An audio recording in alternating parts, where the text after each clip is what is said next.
2026 sees me travel the length and breadth of England to run a marathon per week in each of its 39 historic counties. Why? To raise funds for Tommy's, the charity that does incredible work to try to end the heartbreak of baby loss. I'll be joined each week by someone who has their own story of loss, their own rollercoaster journey, their own reason to be there. This podcast shares those stories in the hope that they can bring awareness to an often undiscussed topic and even, perhaps, a flicker of light in someone's darkness. You can follow the runs, the stories, and donate to the cause at marathonsformiracles.com. Enjoy. Hello, welcome to another episode of the Marathons for Miracles podcast. We are flying along. I feel like I say that every week, but I'm trying to persuade myself that we're moving through the challenge. We're on to week 11. We are recording this in week 11, so we're just off the back of a fantastic weekend in Derbyshire in the Peak District with Jenny, who we listened to last week. And now we move on to Lancashire. We have a slightly different approach to Lancashire this week, which Edwina will probably tell us more about a bit later on. We've got a bit of a team effort, a few people coming together to make this happen. Edwina has spearheaded the team and is running the whole thing. Yep. Yeah. We'll be doing this week's podcast and sharing her story with us. So, Edwina, thank you very much for joining us. Thank you. We will jump straight in the usual fashion. And could you tell us what it is that led you to be involved with Marathons for Miracles and the cause that we're supporting? Yeah, so I've been a member of the Worst Girl Gang Ever for a little while now. Mainly joined in earnest, I guess, in January last year when I signed up to do their Run 10K to Raise 10K event. And as part of that, and as part of listening to the various different podcasts that they had, I watched your podcast that you did with Bex, advertising that you were going to be doing Marathons for Miracles based on the fact that I'd already done Run 10K to Raise 10K. It's something that I was interested in getting involved with. At the time, I didn't know if I could run a marathon or I would be running a marathon. So that's kind of how we ended up with a team for the Lancashire leg. So there's 3 runners, 3 of us on our little team. And we basically, between us, we wanted to commit to somebody running each part of the marathon alongside you, but none of us could commit at the time to actually running a marathon. So you sort of built that team. And as it turns out, Edwina has smashed her training and is going to be doing the whole lot. So yeah, the Worst Girl Gang Ever have, and that podcast that I did with them, unsurprisingly, given their following, has brought us quite a few of our team members. Jenny last week found us through, I think, that podcast as well. So yeah, very worthwhile conversation, that one. But I guess leading on from that, what was it that led you to become a member of the Worst Girl Gang Ever in the first place? What's your connection to Tommy's and to the Worst Girl Gang charity? Yes, I guess my story started in 2021. So I think we set out originally trying to conceive towards the end of 2020. We weren't necessarily trying to conceive, but we also weren't not trying to conceive. We were in like a weird period of time where, depending on what COVID was doing, depended on whether we decided it was a good idea to try that month or not. Yeah. We got pregnant quite quickly based on that. So by January 2021, we were pregnant. I experienced my first miscarriage in the February of 2021. Mm-hmm. It was pretty traumatic event. And then we went on to try again when we were able to. We fell pregnant again fairly quickly. And my son, who is now 4, was born in December 2021, and he was born at 31 weeks. Okay. So we then had sort of a long stay in the hospital during COVID, which was interesting, and then brought him home in the late January. So yeah, and then we carried on as a family for a little while. And in October 2023, we decided that we wanted to expand our family again. We took 8 months that time, I think, 8-9 months to get pregnant. Sometime around Mayish, I don't really know all of the dates, we got the positive pregnancy test. And basically that just turned into a 12 to 15 week roller coaster of not really knowing which way the pregnancy was going to go, until the pregnancy ended on Father's Day, which is a lovely day to be in A&E. Yeah. And then following that, we were pretty much just at rock bottom, really, with everything that we'd gone through, and just decided, like, for our mental health, that we needed to get off the roller coaster that had basically been our lives for the last, I guess, like 4 years at that point. Or 5 years, yeah. So then on getting off the roller coaster, I guess, that was probably like the hardest part for me, like mentally. And one of the things that I found at that point in time was the running. I think at that time, the Worst Girl Gang wasn't a charity. So you had to pay for all of their various services and things like that, which I didn't do. I just signed up to the running in the January. And as part of my fundraising for that and my involvement in that, they actually offered me a free place on the baby loss support course. Okay. And I didn't actually realise that I needed that course until I was there. I don't think I would have ever gone on the course or signed myself up. So part of my reason why is to promote other people to get there who may not necessarily think that they need to get there or get that help and support. That is a really interesting conclusion that I don't think we'd actually necessarily discussed prior to this. So that's and obviously is a huge part of what we're doing and trying to do. And it's helping people to realize what they need or realize what help is out there that they might not necessarily be aware of. And we'll come back to that. The first thing to say is, as ever, I'm sorry that these things have happened. I find myself every week thinking, it's going to get easier having these conversations, but then it's another person and it's another person's life and it's another person's story and another person's tragedy. And it never fails to sort of hit me. Do you know what I mean? Yeah, I'm sorry that you had those 2 losses and thank you so much for agreeing to talk about them. The first question I'd ask is, the first loss that you had in 21, you said you found out in January and then had the loss in February. Yeah. So that was quite sort of early stage miscarriage. Yeah. So I guess we were quite lucky, I guess, in a way that when we had both of our miscarriages, we knew from the very beginning that something wasn't right. So there was no point in the pregnancy where it felt like it was going to be a positive outcome. Okay. So both times, pretty much from getting the first pregnancy test, there was bleeding. There were signs that something wasn't right. So right from the beginning of both pregnancies, we were on a support plan again, having visits with the early pregnancy assessment unit or waiting for a specific date to be able to have tests to see what was happening. So with both of those pregnancies, there was no real period of time where we truly believed that we were going to have a positive outcome. Yeah.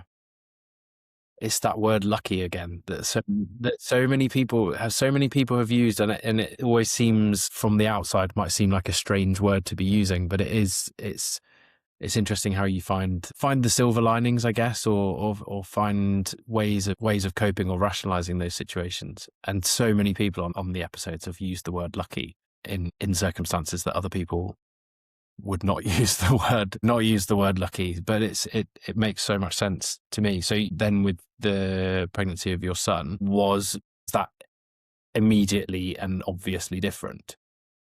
Yeah, so with the pregnancy with my son, up until the fact that he was born at 31 weeks, it was like the perfect pregnancy. So everything was just like a complete textbook pregnancy. There was no signs that anything was wrong. There was nothing wrong. So we had no reason with that pregnancy to ever believe that it wasn't anything other than I guess, can you use the word normal pregnancy? Yeah, I know what you mean. And then can I ask what led to him being premature? Was there anything in particular? Yeah, so we don't know why he was premature. I guess I'll never know why I was premature. All the way through my pregnancy, when I had all the midwife appointments, etc., etc., we spoke about prematurity because I was born 8 weeks early. Okay. And my dad was born 8 weeks early. And we are both the first of our generations. My son was also born 8 weeks early.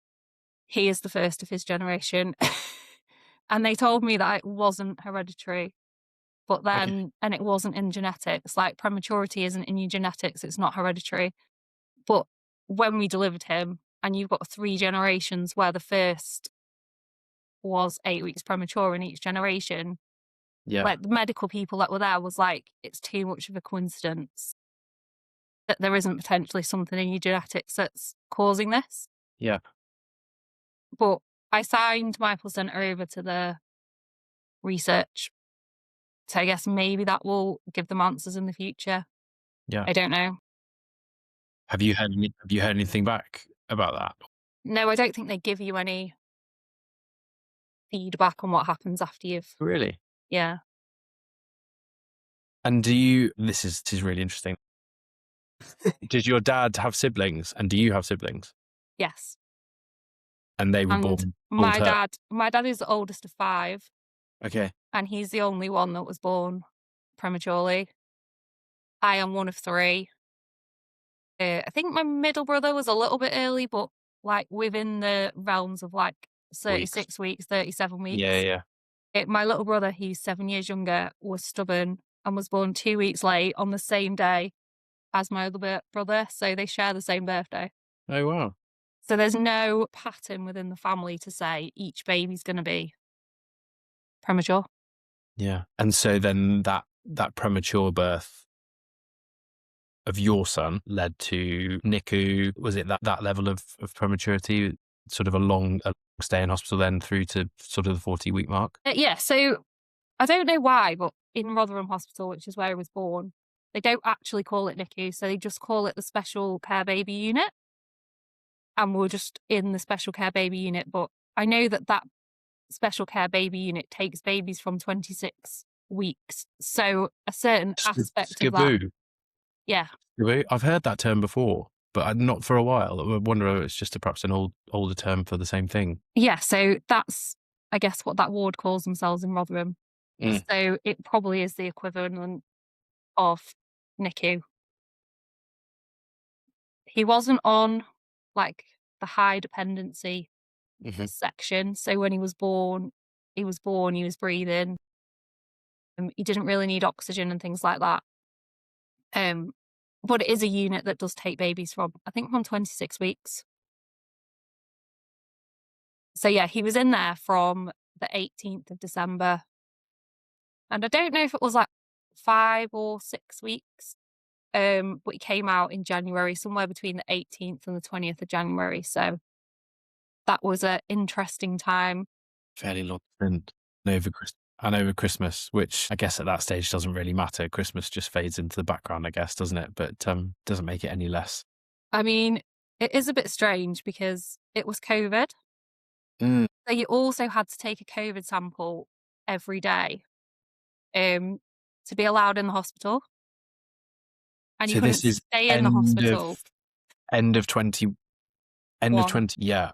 So it was not that first sort of full-on lockdown. So perhaps things were slightly more amenable than they had been. But I know a lot of our friends had babies at that time, or were in and out of hospital for other reasons. And it's, a feeling of needing to be there because your baby was there, and so you had to be there, but almost that they didn't want you there to a certain extent. Is that Yes. So as a parent at that time, you were allowed to go in and out of the hospital as much as you wanted, but there was very limited ability for you to stay in the hospital. Mm. So I know some of the hospitals have like the Ronald McDonald houses near them, things Yeah. like that. The other one doesn't. So unless you're at the end of your FCBU journey or you're breastfeeding or you've established breastfeeding, you pretty much do have to like go home and then come back the next day. Because it was COVID, you had to get a negative COVID test every day to be able to get into the special care baby unit. So there was another little boy that was born on exactly the same day as my son, and their parents tested positive for COVID, and they physically weren't allowed to go in the hospital to see him for 10 days. And they just had to video time him. Can't imagine, can you? Thinking about the birth of your son and sort of when it became evident that he was going to be born early, in light of what had happened with your first pregnancy, talk us through the emotions heading into that. Do you look back on that as a sort of a very scary time, very stressful time, or did you think this is just what happens in our family? The first one's born 8 weeks early. How do you reflect on that now? So in terms of the pregnancy, I kind of trusted my body to let me know if there was something wrong. So I kind of believed that if there was something wrong, my body was going to tell me that. I don't think at that point I'd ever heard about miscarriages. Mm. So I didn't have those sort of thoughts in my head. So my experience of miscarriage and knowledge of miscarriage up until when I was pregnant with my son was, if there's something wrong, you will know there's something wrong. About a week before I gave birth to my son, had some symptoms that indicated that maybe something might not be right. So we went to the maternity ward, and they were like, "Oh, it looks like you've lost your mucus plug." And I was like, "Okay, well, this is a bit strange because it's like week 30 of pregnancy, and you shouldn't really be doing that week 30 of your pregnancy." And then everyone was like, "Oh, well, it doesn't matter. Like your mucus plug can just grow back, or you might not have lost all of it. It doesn't mean you're going to go into labour.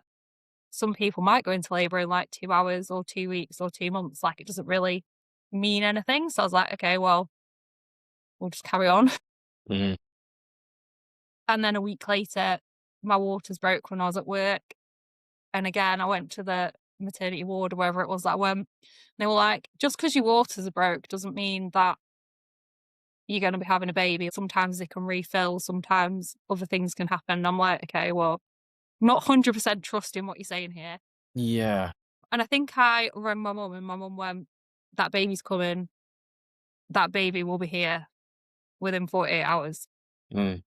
And I think I just trusted that, like in my heart, I believed the baby was going to come, as opposed to, like, to me, somebody telling me that my waters were going to refill, like, just seemed ridiculous and completely against anything that I'd ever heard before.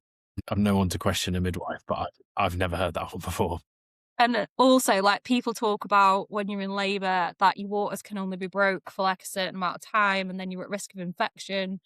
So I was like, that just doesn't sound like it's something that's going to happen. Yeah. So I guess at that point, I was kind of like, we're here, we're going to be having a baby.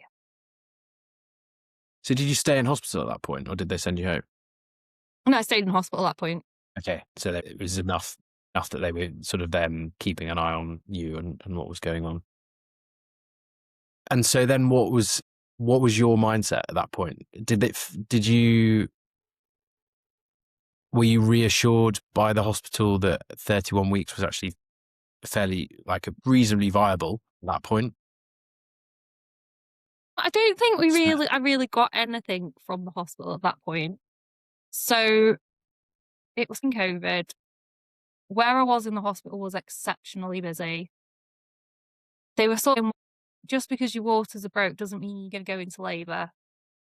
At the time, I wasn't in labour, so effectively I was just there, but there was no real medical reason for me to be there. So I guess for all intents and purposes, I wasn't necessarily a priority. I was pretty much there and I had to stay there for 48 hours.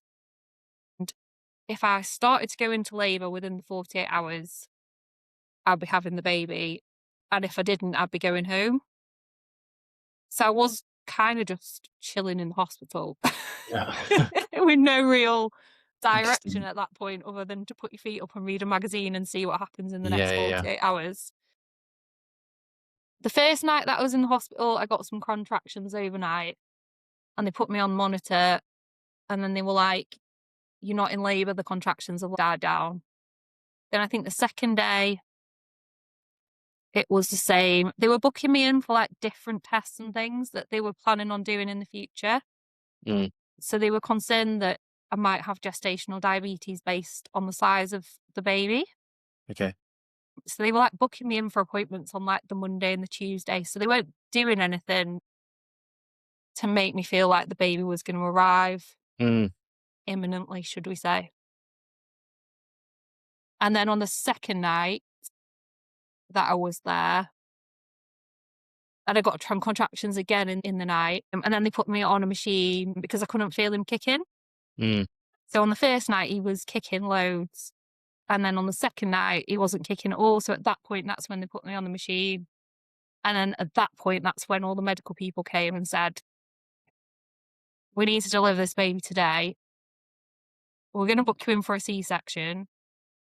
And then it got even more ridiculous because they had no space in the hospital for him. Right. So then they were trying to make a decision as to whether to get me to a different hospital that had space or leave me in that hospital, effectively potentially give birth to him and then take him to a different hospital.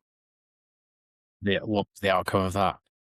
By the time they'd decided that they were potentially going to take me for a C-section, gave me all the information about C-sections and I guess tried to sort out the list of he was going for a C-section, he wasn't going for a C-section and all that jazz. Because in the beginning, this is happening at like 2 a.m, which we ain't really taking anyone for a C-section at 2 a.m. So Yeah. I'd already gone into natural labour.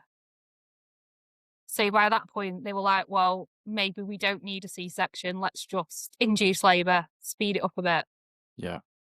So I had a natural birth in the end, and they decided that they would make room at the inn for him. So for the first, I think 2 to 3 days of his life, he lived in the admissions bay. Okay. And then he upgraded into a proper slot on like day 4, I think. You got an upgrade. Yeah. But that's for a baby that's also reasonably premature and needs quite a lot of attention. Yeah. So I think they moved the staff from another hospital because they physically had the space and the technology for the baby, but they needed the people. Yeah. Because we have to have so many people per baby. So I think the end result was that they moved the staff. You're able to tell this story with a smile on your face, Edwina, but it must have been a very, very stressful time. I mean, when I look back on it and I tell my story, it all sounds a bit bonkers. Mm. Like I'm just reading something that never really happened. So, like, you live it and you're in slightly it out of body. and you're doing it.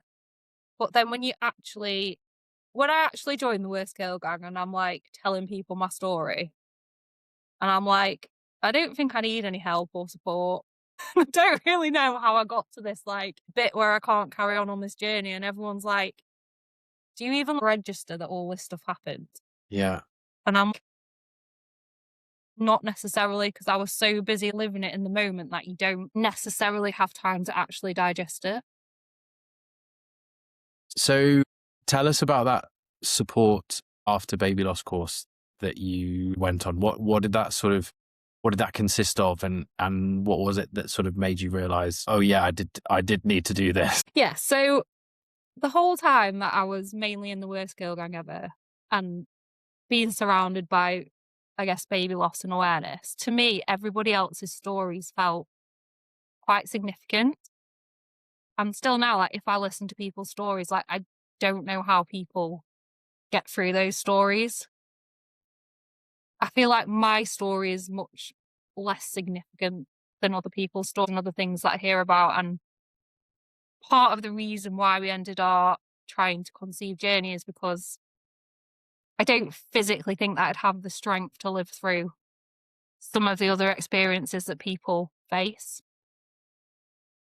But when I went on the support after baby loss course, it was essentially a group of, I think there might have been 15 to 20 of us. Mhm.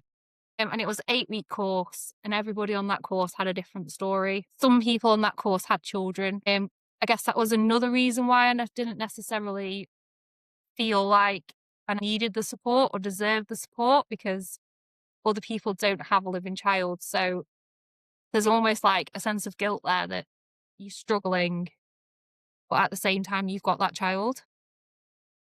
But there was a mixture of people on the course. So there was a lady there that had, I think she might have already had 2 or 3 children. Was And this then in person? No, it's all virtual, but you met up virtually sort of twice a week. You had different webinars on different educational topics to help you sort of process grief, process all those emotions, get all the help and support you need. And there was also people on that course that had very early pregnancy loss and might have only experienced one loss. Mm. So I could kind of weigh up that my story kind of did need to be on the timeline. Why did you think that your story was less significant than others? Because this is something that crops up a lot, and I've said this a lot. I feel like Amy and I were lucky in the grand scheme of things.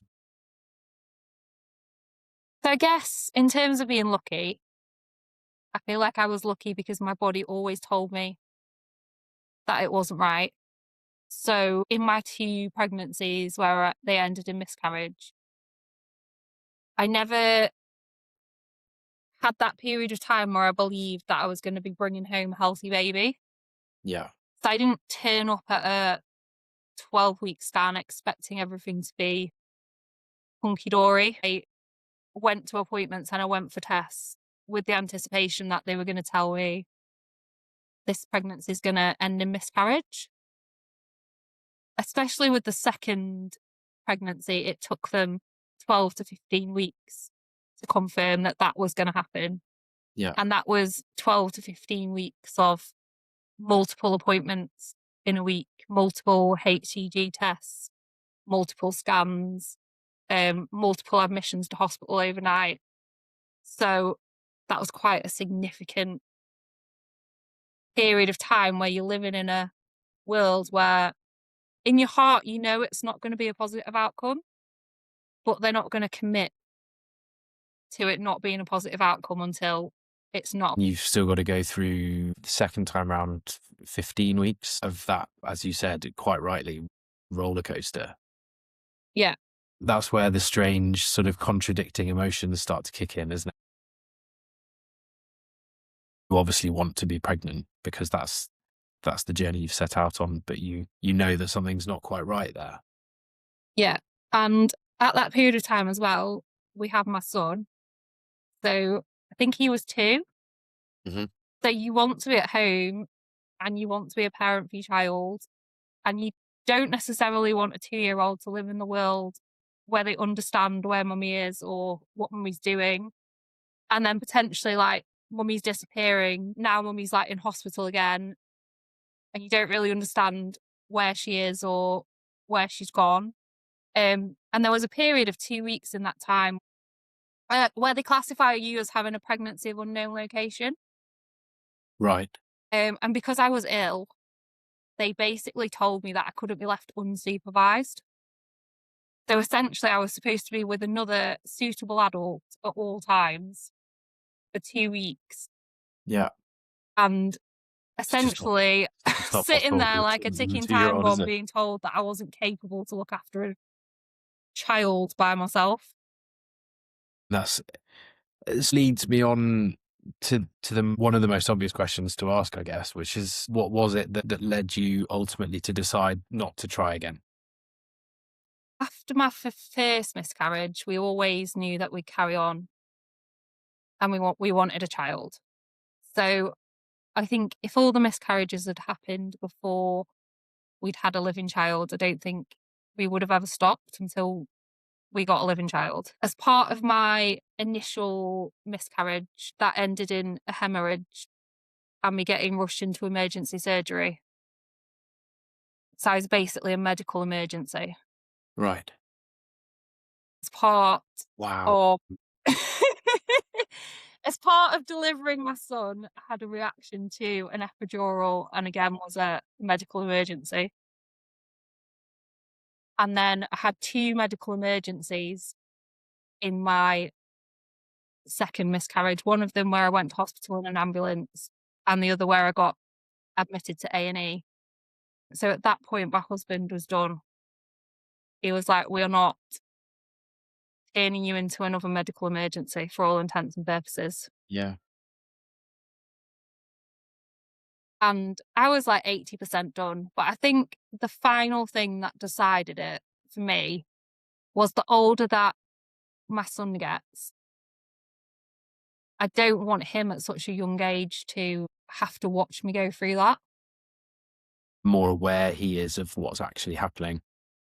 And I don't want him as a young child to potentially know about miscarriage and baby Mm. loss. So I guess the final 20% is a protection of him and his innocence. That's completely understandable. And obviously, they're not decisions that come lightly, because you had decided to try and have a second. As something that you wanted as a family, and can never be an easy decision, I'm sure, to stop that journey. But equally, I think this is the one thing you learn, or I'm learning over and over again. These situations are so nuanced, so multifaceted. There's so much going on. It reminded me somewhat of the conversation I had with Robin and Annabelle a couple of weeks ago, when they were deciding, having had their son Jago at 27 weeks, 28 weeks, because of preeclampsia, then deciding to have another one, which they are now 30 something weeks, early 30s. So all seems to be going well. Last news we had, but there's that decision for Annabelle's health in that situation, and seemingly the same for you. Is it worth the risk of your health and the repercussions that then has on your family and your son? So why these charities and these groups are so important, and the support that they offer, because as you said, you were able to go on that support course and sort of start to unpack some of these things.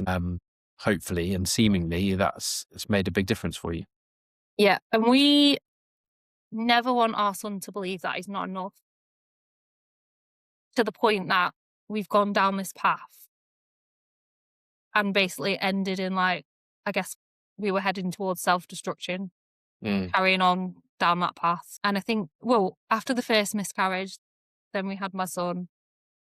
Like, at that point, we were still happy to try again. But I think that second miscarriage really sort of cemented that it wouldn't, if we were to try again, it's not just a 2-week wait. It could be like another 8 months before we get to that 2-week wait. Then it could be like another 15 weeks of uncertainty. Then you've got like another period of time where you don't know if you're going to have another premature birth or not, because at no point in our journey have we got any answers as to why anything happened. We just fall into the bracket of, we're not quite sure, it's just chance. So at that point, you're potentially looking at like another 2 years of survival. You're not looking at a 2-week period of survival. And when you're potentially a ticking time bomb that could be a medical emergency, you've got to put a significant amount of your life on hold. And at the time that I did finally miscarry my pregnancy after my son, we were on holiday and had to go to the local hospital. So I guess we didn't want to live another 2 years in that world. Survival is a word that I've not heard used before, but I think it's so apt. Like it's that process of everything becomes about being pregnant or getting pregnant or losing a baby or having a baby. It like life goes on, life gets put on hold, doesn't it? And everything becomes about that. If there's a lot of certainty and there's a lot of potential risk involved in that, then like survival is exactly the right word. Yeah, we looked at our, I guess, your vision board, and we both turn 40 next year. And when you vision what you want to do with your 40th year, before we got married, before the pandemic, we did a lot of traveling, we went on a lot of adventures, and to live that again for another 2 years whilst we turned 40 was just not, I guess, the path that we chose to take. Completely fair enough.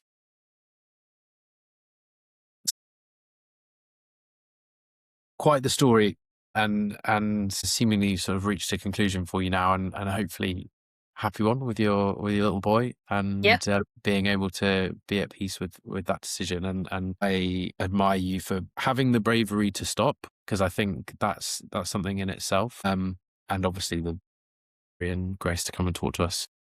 Yeah. The hardest part of this entire journey, which even when I say it sounds the most bonkers thing, was the stopping. Mm. So out of all the different things and all the different experiences, the bit that broke me the most, which in myself I felt like it shouldn't be the bit that broke me the most because I had a living son, was the stopping. And I think on social media and as you go through your journey, so when I originally had a miscarriage back in 2021, I followed quite a lot of people on social media who were also talking about miscarriage, talking about baby loss. And people don't stop. They just keep going. And I could probably say now that I've deleted 99% of those people off my social media at the point where they got their second child in the world. So I don't think you see those stories where people stop. I think social media and Instagram, it portrays this picture that people will carry on going until they get their second child or their third child or Yeah. their desired outcome. And potentially for me, that made the stopping even harder because I felt like a failure in myself because I wasn't potentially strong enough to do what I'm seeing all these other people do. I think it takes as much, if not more, strength to realize what's the right thing for you and to stop if that's the right thing. And so I think, yeah, I admire you enormously for that. And your husband. I appreciate it's a team effort.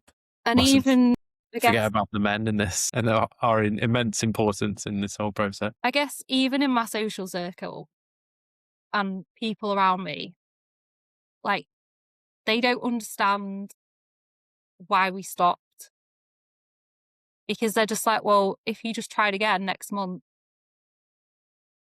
you would have what you wanted. So then I guess people don't understand the pain in stopping when to them you're making a choice not to do it.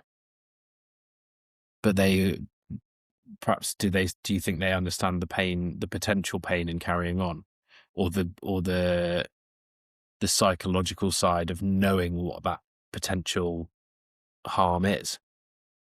Do you think people I don't think people who haven't understand. had losses can Yeah. So I think a lot of people that I know have had losses, but similar to me with my first pregnancy, they very quickly went on to then successfully have another child. So I think the common theme is that people try again. So in my social circle, in my family, there are other losses. People have sort of got over the hurdle and tried again. So I think people don't understand why we didn't just do the same, I guess, because that's what we did the first time round. This is a tricky question to answer, I think, but is there anything that you Is there anything that you've learned through the process that you would offer to someone else as advice? It's hard to say, would you have done anything differently? Because I think that's always an impossible question. I guess particularly, let's reframe that, particularly around having now taken the decision to stop trying to conceive. What advice would you offer to someone else in a similar position or considering a similar decision? So I think based on all the knowledge that I've got now from being part of the worst girl gang ever, from following these stories, listening to the different podcasts, I think my version of like spreading awareness and things like that is I'd like people that come next to connect to these charities, connect to these services earlier in the journey.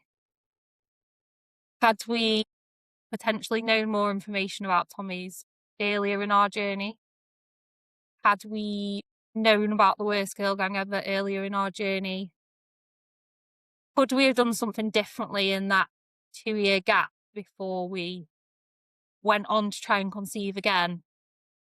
That would have changed our course.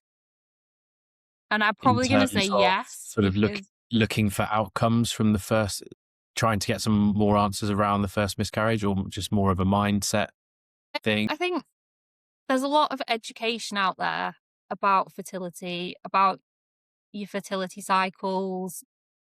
Lots of things that I know now that I wouldn't have necessarily been educated on at the beginning. So had I had that education earlier, I guess, and learned more in the 2 years where I wasn't trying to conceive, would I have then gone down a different path in that 8 months? Mm. Would I have looked into different things, into different research, sort of during that period before I jumped back into the expanding the family thing? And I think the answer is yes. Because there's a lot of stuff I know now that potentially I would have looked at before I got to the point where we were done. And maybe we wouldn't have got to that point if we'd have had the support earlier in the journey. I think that's very true. I guess because it was such a small gap between your first and second pregnancy, there wasn't time to think we need to go and find some help or speak to any of these charities. No, I think that's very wise. I'm all for pushing the charities. I'm all for trying to get people to realize the fantastic work that they do and the support. And it's not even necessarily just the support. I think I've said this a lot. It's often just the information and the resources and as you've just said, being aware of knowing things that they know what you need to know that you don't necessarily know that you need to know. And the same thing with the baby loss support group. You didn't necessarily know that you needed to do that, but it seems it's been a very positive experience for you off the back of it. Yeah. So some of the things, for example, that the worst girl gang ever do, they do webinars on when you come off the contraceptive pill and how long it takes your cycle to regulate, things about supplements, like your lifestyle, things like that.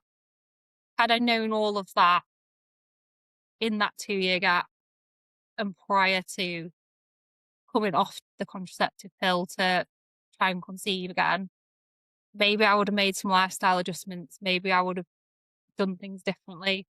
When I actually look at the pregnancy with my son, maybe some of those things were there purely based on the fact that I'd needed to go from being a medical emergency back to a healthy person. Mm. So that aligned me into a place where my body was in the right place to do that. And I was running as well when I was pregnant with him up until 26, 27 weeks. So all of those healthy lifestyle factors were there.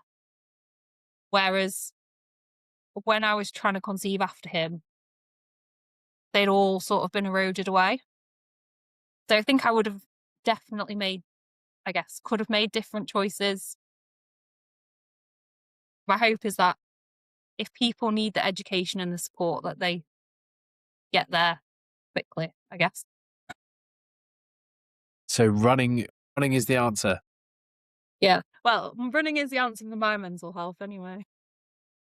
And so since your second loss, you've running has really helped by the sounds of it. Yeah. So running has always helped So as soon as I was physically able to start running again after my second loss, I set out on the couch to 5K. And I guess I never stopped because I'm running a marathon on Sunday. Yeah. Do they do a couch to marathon? You should. They There's a actually book kind idea of in there, do. Edwina. You should carry on the program. Where do Yeah. you go from 5K to then There get was to a an marathon? app that I used in 2017 where I basically did that. And I can't find the app anymore, but I did like Oh, couch to really? 5K, 5K to 10K, 10K to half marathon to marathon. And it existed and I can't find it now. So have you run a marathon previously? Yes, I ran a marathon in 2017. Okay. So that was pre Yeah. any pregnancy.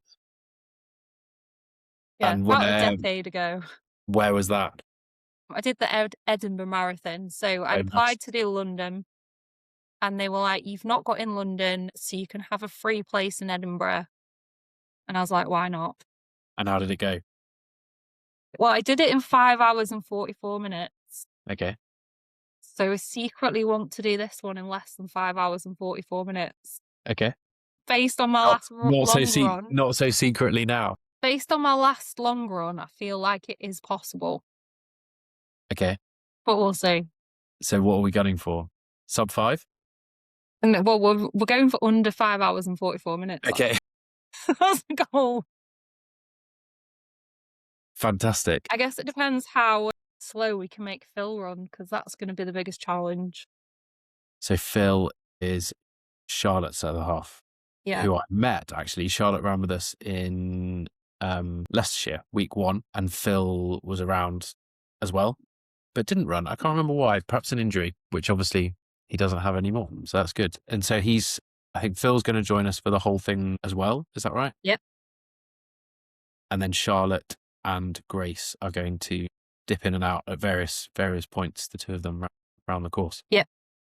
And what is the course? Where are we going? I have to admit to being significantly unfamiliar with Lancashire. I didn't realize that. I've done some work in Liverpool and in Manchester, which are sort of barely Lancashire, as I've come to learn, and there is a lot more if you carry on going further up. So where are we going, and where are we visiting? So I guess, so to speak, we're going to the middle. I'm probably geographically incorrect that we're going to the middle of Lancashire. So from my perspective, Charlotte's from Manchester, which in my head, Manchester is absolutely not in Lancashire, but according to the rules of this game, it is. So technically we could have run Manchester Marathon. It's where they play cricket. And Grace is from Cumbria. Okay. So we've picked like the middle, which essentially Where are you from? I'm from near Blackpool. Okay.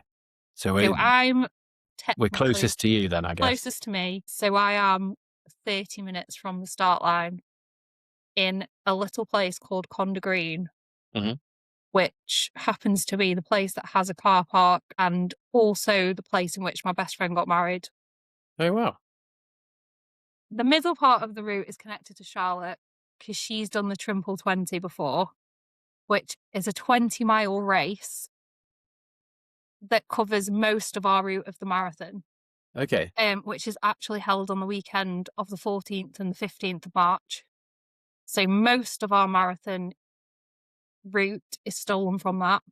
So we need to be done at least before the following weekend because the course will be closed. And then the part where we've got Morecambe Promenade, that comes from Grace, because she originally suggested, when I put the ask out in the Worst Girl Gang Ever, that Morecambe Promenade was nice and long and nice and flat and would be a great place for us to run. I remember this. There was a suggestion of just doing lengths of the prom. Yeah, and you said, as long as I don't have to do something silly like 40 lengths of the prom, then I'll be all right with it. Yeah. And I said, I think the prom is 10K. How many lengths would it have been? Well, we're doing 2 lengths of the prom. Okay. I think the prom is about 10K. Oh, okay. So we're doing it. It wouldn't have been that bad. But it's nice that we finish in Lancaster. We finish at Lancaster Castle. Nice. So well, we thought we'd put a landmark at the end. that sounds like it's in the middle of Lancashire, doesn't it? That, like, if Lancaster Castle isn't in the middle of Lancashire, then they should have built it somewhere else. Quite frankly, unfortunately, the castle is at the top of a hill. That's fine. And everyone's like, well, why have you got a hill at the end of the marathon? It's like, well, we built a castle on a hill. Sorry, guys. Yeah. That's the theme there. Durham 2 weeks ago, we finished at the castle, which is at the top of the hill. So I feel like if that's anything to go by, we'd had quite a hilly course that day. And the hill up to the castle was definitely the steepest, like most severe climb that we did, but far and away the easiest. Because when it's the last 400 meters, whatever it is, it just doesn't matter at that point. You're just like, yeah, cool, we're nearly done. You find extra afterburners that just appear out of nowhere. That's the hope, anyway. And yeah, after the hills in Derbyshire last weekend, I'm up for. I think is a pretty flat course in the grand scheme of things. So I think we'll be okay. Yeah, and we're going to the coast in the northwest in March, and it's meant to be sunny. As people will know who have been listening from the outset, it does not rain on this challenge. Cheshire are the only people. Johnny and Tom are the only ones that have blotted the copybook so far. We got wet all day in Cheshire, but other than that, we had about 10 minutes on Saturday in the peaks, which I think was an absolute miracle as well. So yeah, it doesn't rain on this challenge. I had a minor blip a couple of weeks ago, and I was like, do I need to buy some form of waterproof running clothing? Because at this point, I've done all of my long runs outside in apparently the year where it's never stopped raining any day. Yeah. And I've not got wet, and I don't own a waterproof running top. Well, so I don't know what happened there. Don't buy one ahead of this weekend, because that'd be tempting fate. And I have carried a waterproof with me on every single run that I've done, and I haven't had to put it on yet. So I'll bring mine. You don't buy one. Between us, we'll keep all of the superstitions at bay. Given that we're going to the coast, and I know this was something that came up in the chat, is there going to be any ice cream? There is absolutely going to have to be some Wallings ice cream. Yes. Because if I could make a run that went past Wallings ice cream, then I think I would have done at this point, based on whoever tried to claim that they have the best ice cream. Louis and Warren. It was good. I'm willing to be convinced that there are better ice creams out there. So let's see how we go. Nonetheless, whether the ice cream is better or not, I think it's going to be a brilliant day out, and I'm really grateful to the three of you for putting together a fantastic day, and to you, Edwina, for talking so openly about, as ever, some very, very difficult topics and very difficult time in your life. And we shall no doubt talk about these things a lot more on Sunday, and try and make Phil run slowly.